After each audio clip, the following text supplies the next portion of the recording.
I found out a thing about myself. You're too old to be discovering things about yourself. Yeah, I know, but I did, and it was the only interesting thing to happen over lockdown to me. I found out I'm one of those non-binaries. Given it away, haven't they? Look at that. Look at that. No, don't woo it. I'm too old. When you find out you're non-binary in your 30s, people go, "What? Fucking just don't be." You've left it too long. The 17-year-old goes, "I've discovered a thing about myself and who I am." They go, "Oh, come here." Oh, it's like a dog that's found a thing. It's fucking, so exciting. Have you found a thing? Have you? Is it identity? Is it? Well, put it on your collar. I've got one of those. Fuck off, Eddie. This is like when we found you on TikTok, you piece of shit. I wanted to see what was making people go, "Oh, it was interesting." But that's the thing. It's I mean, it's obviously at a night like this, you say non-binary, and you don't have to really explain a great deal about it. Sometimes, in a more I was going to say shit, but traditional. We'll go with traditional. A more traditional comedy night, you'd say that, and there'll be some people go, "I've heard those words.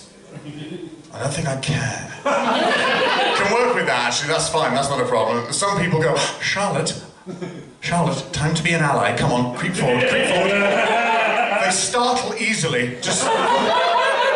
Hello, we're the A, it stands for ally, that's us. Yes, no, it is us, yes. Oh good, how exciting. And then sometimes you get the loose women response. No! Absolutely not, thank you! No! Claire, come here, right? I'll learn about this on the binaries. The binaries don't loose women, right? They're a new type of gay. No, we're excited as well, but not the fun ones that wave long things about and go, "Ooh, they're the angry ones that get bothered about stuff." Bar off. Fucking have a drink and talk about knobs. Fucking hell. Honestly. And they're after your kids. I mean, in line, they sometimes stand after, they're after your kids. But they're after your spaces. No. It's very rare that a woman's ever come home with her woman's shopping and gone, "I need to put this in my woman's space." Open up the cupboard. It's just me there! Ha ha! No room for your tins of woman's beans. I'm taking up all the room for your woman's spices. What a lovely cupboard. I think I'll be a good day, thank you. That's me. It's the exciting bit, it's, but the problem is that I'm not really what people want out of a non-binary, and I know that. That's fine. I'm just checking it. You have got a sticker on. So, can I be so impolite as to ask your name? Jonny. I was going to ask, but wow. Got to read the whole exam question before you answer it. They'll trip you up. Jonathan. Nice to meet you, Jonathan. You look like the sort of person who gets invited to parties but is frequently late. Good, cool. I'm not putting words into your mouth, I'm merely draping a character over you for the process of the joke. Right, so people go, "Oh, fuck me, this party is boring as shit. Everyone here is a big old binary," right? And I know that's how you talk about yourselves, and it's fine, but be kind, it's fine. So they go, "Well, Jonathan's on his way. And maybe he'll be able to pick us up a non-binary. We could do with some ice as well." Okay then, so you get a WhatsApp, 2 bags of ice and a non-binary. You go, "Well, ice you can get anywhere, but you remember, oh, you're not that late. Argos is still open." Perfect, they've got everything. You go in, you get your pencil, you fill in I can't remember the code for a non-binary off the top of my head. There's no zeros or ones in it, right?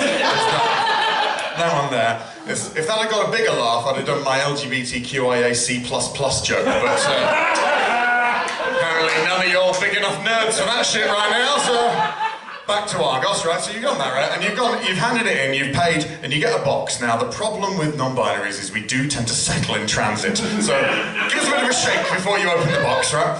Open it up, and what you think, it's okay, we get it. Fingers crossed, you're thinking, for the best party, you want the best kind of non-binary. And that is a sort of a 19, 20-year-old sphere of pure energy.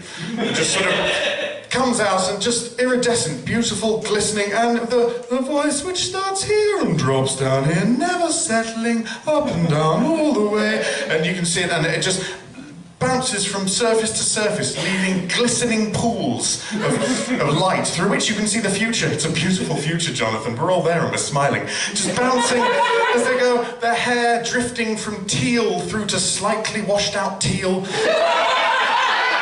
Depending on how close it is to payday. And you say, thank you for the love and beauty. And they say, you're welcome. And they float off down the street to start their shift at Lush. No, to be fair, Lush are the largest private investors in the non-binary market, to be fair. In fact, here's a little tip. If you ever find yourself out and about, you see a branch of Lush, you can go in there and say, hello, my pronouns are they, them. By law, they have to give you an anti-animal testing tote bag. And the way you get to keep it, it's like a spy call and counter-response thing. What you do is you put it on your shoulder and go, thank you, I'll use it for carrying home my vegetables. And then that is yours, done deal. They're telling everyone, I don't want to bankrupt them, they seem dreadful, but they're a company, so what are you going to do? Right, so that's what the people at your party are expecting. They're not expecting emo darts champion. That's not what they want. It's not what they want. Basically, when people say, we'd love to get a non-binary in, they mean a girl one. That's what they mean. It's true, they go, oh, well, we did have one, so the party was pretty good, but it was a knob one. We wanted a girl in some dungarees. It is a shame. I'm well aware of what I look like. I don't look like that. In fact, I'm not allowed in the proper non-binary gang because I refuse to wear brightly coloured cloth dungarees. I don't want to. But that's where you put your badges. I'm not in Mork and Mindy, you maniac. What is this? Mork, the original non-binary, I just realised. That's only just occurred to me, I'm delighted. What have you learned this week, Mork? Oh, well, you see, your great big fatness, I've learned that sometimes you're born in a certain way. Sometimes people don't understand it, but then you do understand it and everything's better. But sometimes it's sad. Oh, it's one of the sad ones that made you think. Who let the MASH writers into the Mork and Mindy room? Get out! Get out of here, Laurie Gelbart!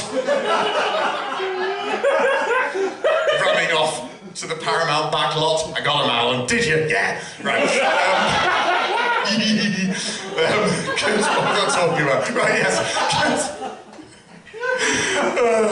I forgot to self my recorder. Never mind. This will never exist ever again. That's fine.